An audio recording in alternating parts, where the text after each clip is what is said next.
आप ताज्जुब करेंगे कि आज हर हफ्ता कहीं ना कहीं इंडिया में और अब्रॉड बाबा के एक नाइट टेम्पल लोग स्वतः मना रहे हैं. Nobody is compelling them. There is no movement to build temples of Baba. Individuals get inspired by experience and they start building temples. And temple is never the end. Temple इसलिए बनाया गया कि लोग इकट्ठा होंगे, एक भाव में आएंगे. मैं इसको टेम्पल नहीं कहता हूं, मैं कहता हूं बाबा का घर है. ईश्वर पिता समान होते हैं. ईश्वर कभी नहीं चाहते हैं कि लोग उनको ईश्वर कह के पुकारे. ईश्वर चाहते हैं कि उनको लोग अपने बाप, भाई, बंधु, प्रेम का जिस प्रकार भी रूप हो उसी रूप से बुलाए. और सदगुरु जो होते हैं ये तो सब भावों का समूह है. इनके पास सब प्रकार के प्रेम मिलता है. अब जैसे देखे होंगे इतिहास में, चाहे कबीर थे, चाहे नानक थे, ये संत प्रथा जिसको कहते हैं गुरु प्रथा, यही तो बचाए रखा हमारी सभ्यता. ये 19वीं शताब्दी के उपरार्ध में श्री साईनाथ का पैदाइश एक इतिहास के इसी क्षण पर हुई थी जो कि आने वाले सभ्यता के बारे में काफी कुछ बताने के लिए समय तैयार किया जाता था. Sai was born who came into play when the Sipa mutiny was on, when the British government was coming, when the corporate finance was changing from land to industry, when the religions of Hinduism, Christianity and Muslim were merging in India. धर्म ने लोगों को विभाजित किया है, पर हर धर्म में एक नीति है जो कि मानववादिता, ह्यूमनिज्म.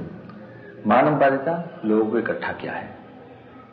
वो धर्म का कोई आवश्यकता नहीं है जो लोगों के बीच लड़ाई करे, कि ईश्वर या कोई संत या कोई अवतार अभी तक नहीं कहा कि लोगों को मारो.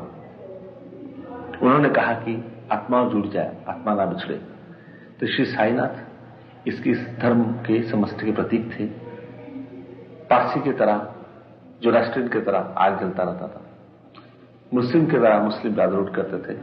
द्वारका माई मस्जिद में रहते थे, वहीं पर रामायण चलता था. इनके पास मुस्लिम, हिंदू, पारसी हर किस्म के लोग आते थे. और बाबा ने कभी ये रोक टोक नहीं लगाया कि धर्म से संबंधित वेशभूषा, व्यवहार, आचार व्यवहार, ये कोई मूलभूत बात हो जो कि किस आत्मा को आगे ले सके. बाबा ने प्यार बांटा, प्यार दिया. और कोई ईश्वर के रूप से उन्होंने अपने को एस्टैब्लिश करने का प्रयास नहीं किया. टाट थे उनके पास सोने के लिए, एक बोरिया पे सोते थे, फटे कफनी पहनते थे, ईंट के ऊपर सर रखते थे. एक चिल्लम था, वो कफनी कभी फट जाए तो बाबा फिर उसको आग में कोई तब तक नहीं करते थे जब तक कोई इनके भक्त लाके उनको जबरदस्ती इनको पूजा करके इनको मना के कोई ना पहनाए. फिर कफनी वो फेंक देते थे आग में. जितना पैसा इनके पास आता था बाबा रोज बांध देते थे. सुबह फकीर उठे, दिन में राजा बने, फिर शाम तक फकीर हो जाते थे. ना मकान बनाया, ना घर बनाया. तब किसको पता कि इनका पिता कौन थे, माता कौन थे सटीक रूप से. ये स्वयं ईश्वर थे. इसलिए ब्रह्म इनका पिता थे, माया इनके माता थे, जिनके जैसे कि उन्होंने बताया था सब प्राणी. अब जाएंगे शिरडी, ताजुब करेंगे कि इवन एक उनका घोड़ा, शामकरण घोड़ा था, उसको बेटा कहते थे, उसकी समाधि है. शामकरण घोड़ा को इन्होंने समाधि दिया, बहुत बड़े संतों को भी समाधि दिया. उनमें से कोई फर्क नहीं था. बाबा अपने खाना, जितने पैसा आता था खाना आता सब बांट देते थे और 5 घर में जाके भीख मांगते थे. एक झोले में सारे सॉलिड आता था, एक डिब्बे में लिक्विड. लोग खा लेते थे, जब ला के रख देते थे जानवर वगैरह को खाने के लिए गरीबों को. बचे तो खाए, ना बचे तो ना खाए. ये थे बाबा. धर्म से ऊपर, जात से ऊपर, देश से, स्थान, काल, पात्र से ऊपर एक ऐसा व्यक्ति जो कि लोगों को समझ नहीं कर सकते हैं. आने वाली आज की परिस्थिति को देखते हुए इसलिए शिरडी साई का आवश्यकता. We feel that the future times are not very good for us. There is a sense of uncertainty with everybody in whichever station of life he is now. Nobody is sure about himself.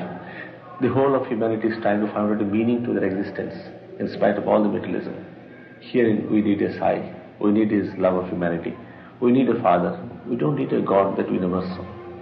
मंदिर लोग इकट्ठा करेगा और लोग इकट्ठा मिलकर काम करेंगे, उतना ही मुझे कहना है।